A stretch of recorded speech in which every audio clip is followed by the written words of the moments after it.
పురాతన కాలంలో శాంతిపురం అనే రాజ్యముండేది. ఆ రాజ్యంలో శాంతి సుభిక్షం నిండుగా ఉండేది. అక్కడ రాజుగా ఉన్న సత్యసేనుడు ఎంతో న్యాయపరుడు, నిజాయితీ గలవాడు. ప్రజలంతా ఆయనను గౌరవంగా చూసేవారు. రాణి సునీత ధైర్యవంతురాలు, మంచి సలహాదారు. వారికి విశ్వజిత్ అనే 14 ఏళ్ల కుమారుడు ఉండేవాడు. ఆ బాలుడు తెలివైనవాడు, గురుకులంలో ధర్మము విద్యలు నేర్చుకుంటూ ఉండేవాడు. కొందరు మంత్రిగాళ్ళు రాజుమీద అసూయతో కుట్రను చేయడం మొదలుపెట్టారు. దుర్వాస అనే మంత్రి అధికారం మీద మక్కువతో రాజును గద్దెదీచాలని అనుకున్నాడు. ఒకరోజు రాజు న్యాయంగా ఓ తీర్పు చెప్పగా దుర్వాసకి కోపం వచ్చింది.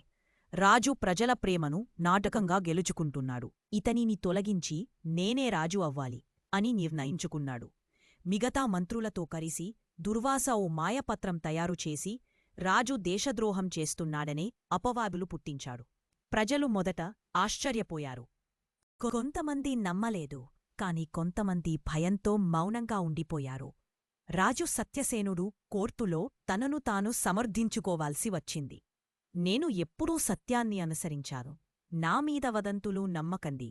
అయినప్పటికే రాజ్యసభ రాజును తాత్కాలికంగా పదవి నుండి తొలగించింది. రాజు తన కుటుంబం కలిసి అరణ్యంలోకి వెళ్ళిపోయాడు. అరణ్యంలో రాజు కుటుంబం ఆరణ్యంలోకి వెళ్ళిపోయారు. నిత్యం గురువులనుంచి ఆధ్యాత్మిక విద్య, ధర్మం నేర్చుకుంటున్నాడు. ఋషులు అతనికి ధ్యానం, యోగా వంటి శిక్షణలు ఇచ్చారు.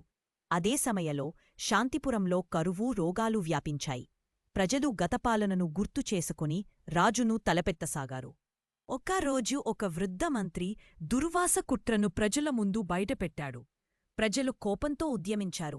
రాజును వెతికి పట్టకుని తిరిగి పట్టాభిషేకం చేశారు. మన నిజాయితీ రాజును తిరిగి తీసుకురాగలిగా మళ్లీ రాజ్యం వెలుగులోకి వచ్చింది అని హర్షధ్వానాలు చేశారు. రాజు సత్యసేనుడు తిరిగి వచ్చాక మొదట చేసిన పని దుర్వాసని క్షమించడం. అతను తప్పు చేశాడు, కాని ప్రతీకారం అనవసరం.